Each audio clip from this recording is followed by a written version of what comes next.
Mesdames et messieurs, bonjour et bienvenue à la dernière sortie du journal bilingue sur ICTU-RTV à la fréquence 107.5. À la présentation, je suis Michel Betaïné, accompagnée de Louisa Kinoy. Louisa, good morning. Good morning, Michel Betaïné.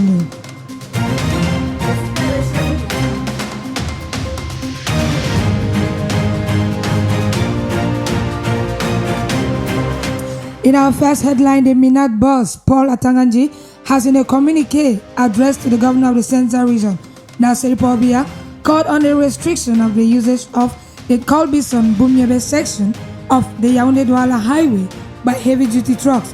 Defaulters of this warning will have themselves to be blamed. Insight of this story will be yours in this newscast.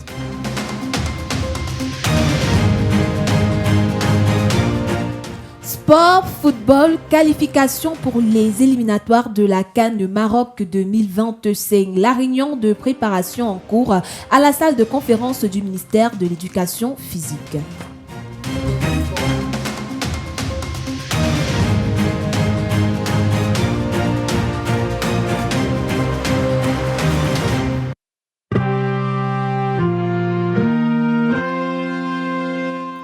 Mesdames et messieurs, une fois de plus, bonjour. En politique, le Premier ministre chef du gouvernement, Joseph Diongouté, a procédé hier, 22 août 2024, à la cérémonie d'ouverture officielle du premier sommet scientifique africain de haut niveau sur l'économie du cerveau, de la santé du cerveau et le capital cérébral. La cérémonie s'est déroulée au Palais des Congrès de Yaoundé. Le Premier ministre y était en tant que représentant du chef de l'État, Paul Biya. Toujours en politique, les 29 et 30 août 2024 se tiendra à Yaoundé, au Cameroun, le 50e Conseil des ministres des Affaires étrangères de l'Organisation de la coopération islamique OCI. Développement des infrastructures de transport et de communication, INCRA-OCI, instrument majeur dans la lutte contre la pauvreté et l'insécurité est le thème retenu pour cette édition. As you heard in our headline, the Minister of Territorial Administration, Paul Atanganji, in a communique addressed to the governor of the Central Region, Nasser Paul Beya, draws his attention to the unofficial use of the Yaoundé-Douala highway, notably the Colbison-Bumiebe section. In the communique released last August 21, the minister called on the governor to restrict the usage of this section of the road by 70-seater buses of transport agencies as well as heavy-duty trucks and vehicles, and equally slam sanctions on defaulters of this notice, which aims to participate in the protection of the road. In response to the Minister of Territorial Administration, Governor Nasser Paul Biya, in a press release yesterday, August 22, reiterated the restriction of the said road to vehicles mentioned above and outlined that defaulters of this warning shall be exposed to the sanctions provided by the regulation in force. The call to order by the governor of the Central Region of users of the Colbison-Bumiebe stretch of the Douala-Yaoundé highway under construction has been seen as a preventive measure, bearing in mind other unpleasant incidents on some roads in the country. In the following write-up, Promise Akante paints a picture of some unpleasant road situation experienced in the recent past. The incident is still very fresh on the minds of Cameroonians as the road between Bonepopa and Yabasi in the littoral region, which is yet to be officially handed over by the contractor, collapsed, taking down a vehicle. That is a road that certainly went through feasibility studies before execution, giving way to rains. What was the lifespan of that road? Should we talk about the Santa Bamenda stretch somewhere around Akum on the National Road number 4? Those areas seem to be giving contractors sleepless nights, yet other parts of the same national road are already in use. The Ngaoundere-Garoua stretch of road is practically impracticable for a journey of 4 to 5 hours. Road users spend 9 to 10 hours due to very bad roads. The Colbison-Bumiebe stretch of the highly trumpeted Douala-Yaoundé highway is actually very beautiful, reducing the time spent on the road. However, access to this motorway is still poor given the congestion at Colbison and the poor state of the road just before the motorway. That notwithstanding, road users will prefer to bear it and shorten their road time. But then, considering that the work is yet to be officially handed over to the government, many are those who wonder what is blocking the completion and handing over. If 70-seater buses and other heavy-duty vehicles are prohibited from using this highway, is it a temporary measure? Will this road, after being highly acclaimed, not serve every road user? What other alternatives have been made available for road users for now? Or is it only about sanctioning defaulters according to the regulations in force? Where do heavy vehicles circulate then? When will the citizens enjoy good roads in this country? Well, the government is working on it. We take you now to Bamenda, where in order to combat the issue of food insecurity in the country, the government of Cameroon has launched a project to combat food insecurity in the country. The emergency project to combat food insecurity in 6 of the 10 regions of the country was launched yesterday, August 22, 2024 in Bamenda. It was launched by the Minister of Agriculture and Rural Development, Gabriel Bairobe. The project aims to target some 265,490 farmers, of which 60% are women and 30 internally displaced persons. From Bamenda, we take it to the far north, where the Marwa Town Hall and its 3 district town halls have signed a historic agreement to launch the Marwa Green Inclusive and Sustainable City Project. This was done yesterday, August 22, under the supervision of Jean-Marc Ekwa Bargal, SDO of the Jamare Division, funded by the European Union and implemented by Aldepa and Care International. This project seeks to revitalize Marwa by enhancing its green spaces and quality of life. Professor Eso Elame, the project consultant, urged mayors to collaborate closely to ensure its success.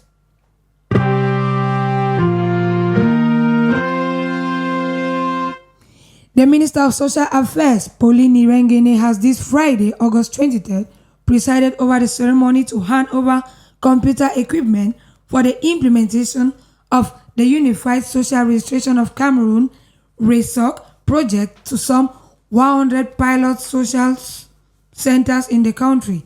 The event took place in the conference room of our ministerial department.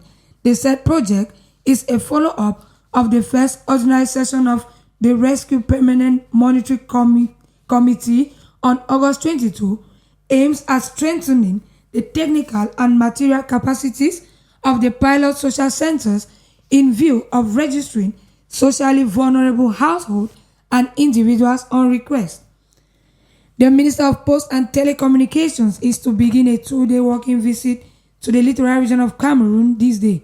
Minister Minette Libon Liliken will proceed over the official closing ceremony of the ICT holiday camp in Edeya. This 9th edition of the camp has as theme Artificial Intelligence, Opportunities and Challenges for Patriotic Youth. The minister is expected to begin the 2-day visit today, August 23, 2024. Le ministre des Affaires sociales, Pauline Irengene, a procédé ce jour à la remise des matériels informatiques pour la mise en œuvre du projet Registre social unifié du Cameroun à 100 centres pilotes. C'est donc pour objectif le renforcement des capacités techniques et matérielles des centres sociaux pilotes en vue de l'enregistrement à la demande des ménages et des personnes socialement vulnérables. Ce 23 août 2024, le ministre des Postes et Télécommunications, Minette Libon Liliken, procédera à 2 jours de travail dès ce vendredi dans le département de la Sanaga-Maritime. Vendredi, elle aura une séance de travail avec les autorités locales et samedi, elle procédera à la cérémonie de clôture de la 8e édition des camps de vacances TIC au lycée classique d'Edea à 9h. Rappelons que ces camps de vacances de TIC sont organisés par le ministère des Postes et Télécommunications. L'édition 2024 a débuté le 20 août dernier. Il a regroupé 1000 jeunes des arrondissements d'EDA 1 et 2 sous le thème Intelligence artificielle, opportunités et défis pour une jeunesse patriotique. Le ministre de la Jeunesse et de l'Éducation civique, Moumouna Futso, préside actuellement à Baganté, dans le département du D, région de l'Ouest, à la cérémonie de clôture des activités des vacances utiles couplées de la finale du championnat Festi Football Paul Biya à 16h. Cette fois-ci, à Bafoussam, Moumouna Futso va lancer les activités des consultations régionales des jeunes. Puis à 19h, il remettra des prix aux vainqueurs de la compétition organisée par Youth Connect durant la cérémonie soirée Ballon d'Or.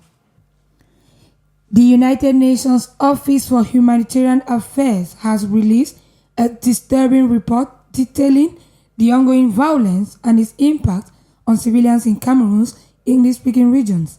According to the report, the organization say non-state armed men attacked 48 schools in just 6 months. This, as you tell us, Jeremy Romy. According to the report, armed groups have attacked 48 schools and 18 health facilities between January and June 2024, disrupting essential services and depriving thousands of people of access to education and health care.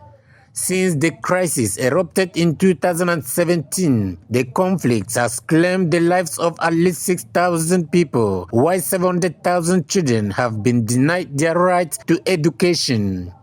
Over 638,400 individuals have been internally displaced and 63,204 have sought refuge in neighboring Nigeria. The UN's report highlights the devastating consequences of the conflict on the civilian population, particularly vulnerable groups such as children and women. The attacks on schools and health facilities have created a climate of fear and insecurity, hindering efforts to provide essential services and support to those affected by the crisis.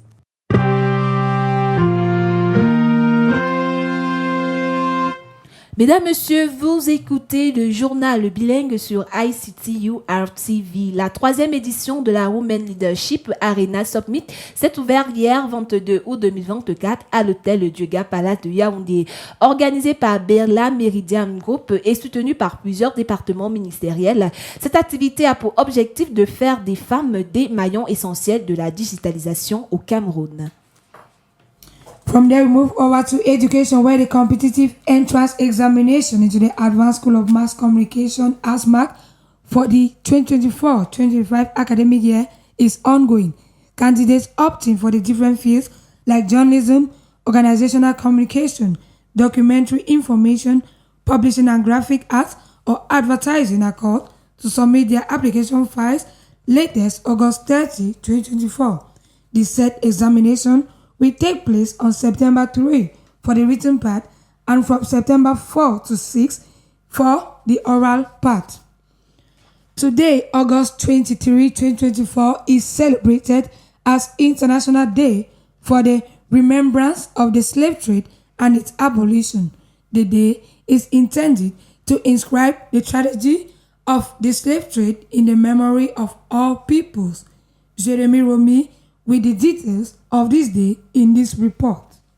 After thousands of years that men, women and children kidnapped and sold to the white man to ship them in Europe and used them as tractors in his plantation industries and other ill jobs in the name of slavery and slave trade, on the night of August 22nd to 23rd, 1791, in Saint Dominique, today known as the Republic of Haiti, saw the beginning of the uprising that will play a crucial role in the abolition of the transatlantic slave trade. It is against this background that the International Day for the Remembrance of the Slave Trade and its Abolition is commemorated on August 23 each year.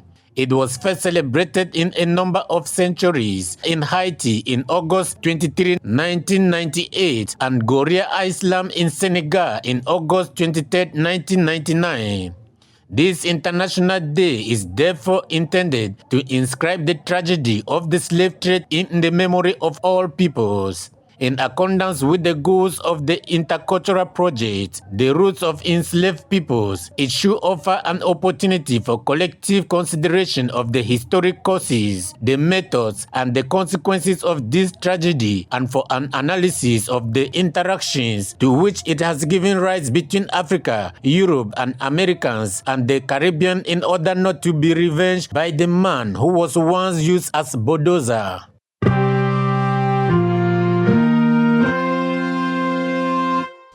(18:12), we take it to news out of the country. We take it to our neighboring country, Nigeria, where many Nigerians have reacted with outrage after a new plane was bought for President Bola Ahmed Tinubu at a time when the economy is experiencing its worst crisis in a generation.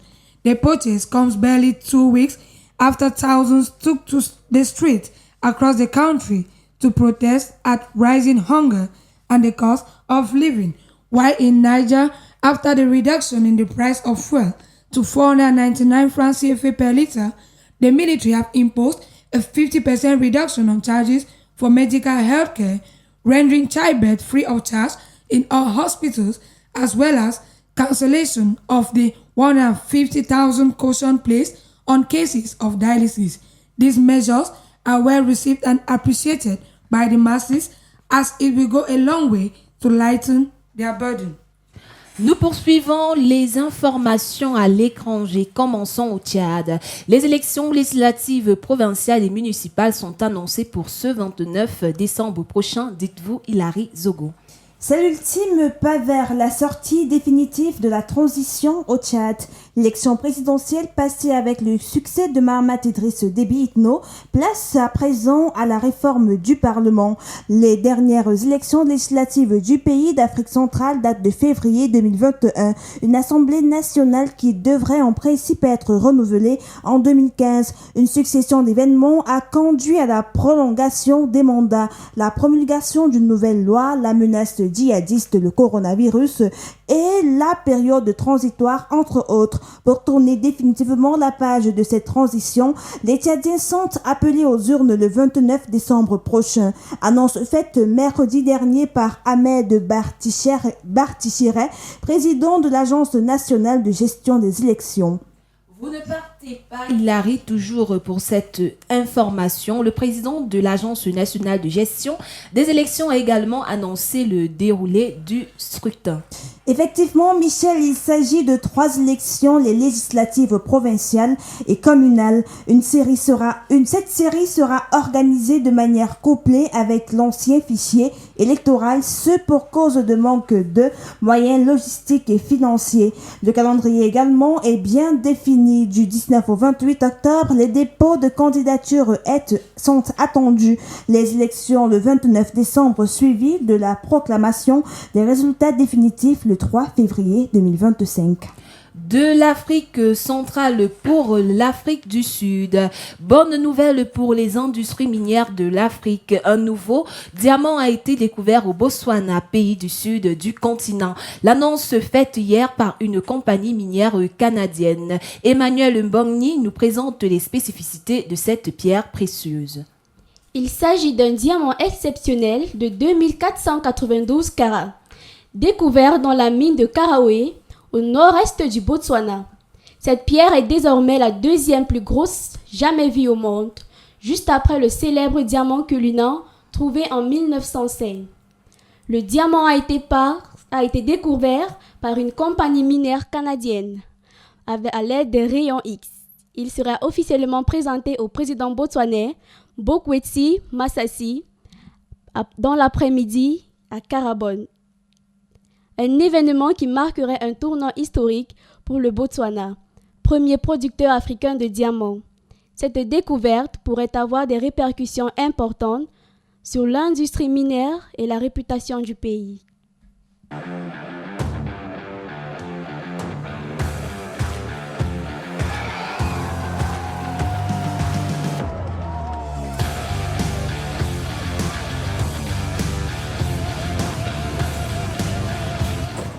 (23:12), we take it to our sports page where a preparative meeting on the double-decker qualifier of the 2025 AFCON is ongoing at the Ministry of Sports and Physical Education. The meeting will equally address and seek solutions to the ongoing conflict between Fecafoot and Onies on whether the game should be played in Yaoundé or Douala.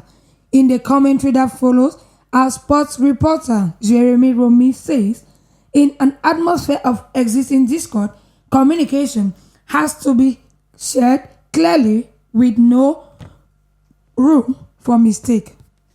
All attentions are tilted towards the Ministry of Sports and Physical Education for every sports lover to hear the decision that will arrive at as consent where the battle between the Indomitable Lions and Namibia will take place on September 7, 2024. Though the meeting organized by MINSEB is principally for the preparation of the 2025 AFCON qualifier games to take place on September 7, 2024 against Namibia on the 10th with Zimbabwe, it will be very, very important and good opportunity to equally discuss the ongoing disagreement between the Cameroon Football Federation, Fecafoot, and Onies that is in charge of maintaining sport infrastructures in Cameroon. As well as we all wait for today's resolutions, the key question in the current misunderstanding is what happened between August 7 date on which Onies granted Fecafoot's request to play in Japoma and the August 19 date on which Onies withdrew their initial decision and asked Fecafoot to relocate the match to Yaoundé. According to Onies, their new decision was down to daily and quasi-permanent rainfall in Douala in the August-September period, which they say it will hinder training sessions of the teams as well as the match on September 7. The two clubs' games program at the Japoma Stadium also accounts for the match relocation. Recommending a relocation of the game to Fecafoot is not the issue because everyone involved is a human and a Cameroonian who can understand the weather realities on the ground. The real issue is where those weather-related reasons where Onies made their initial decision on August 7 accepting that the game will be played in Japoma Stadium. Onies' communication on their new decision has to be very clear to establish a rationale for taking one decision on the 7th and another decision on the 19th of the same month. Was there some former weather forecast that only came up after the 7th? In conclusion, Onies may have good reason, but Fecafoot cannot be blamed for altering their original stance. This situation of discord, which is clear to everyone, and in such a dispensation, meeting could be read through every word action. In this case, communication has got to be very clear without any room for mistake. That is what we get with Reeves. Under normal circumstances, this should be a simple issue to resolve given all parties involved shall be on one goal. Louisa, let's wait and see.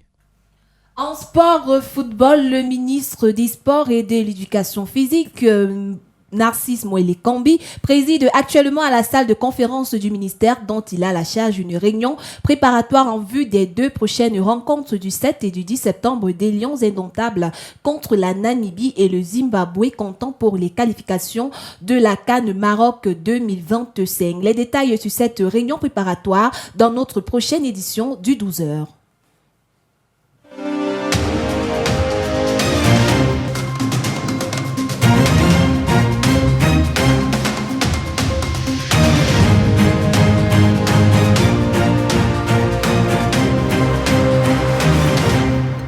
Journal produit avec la participation de Promis Sakanté, Jérémy Romy, Hilary Zogo, Emmanuel Ambomni, la mise en onde assurée par Danny Robertson, la présentation Louisa Kinoy et Michel Betayen. Louisa, à nous revoir lundi. Have a nice weekend, Michelle Betayen, and a nice weekend to all our listeners. See you on Monday, same time.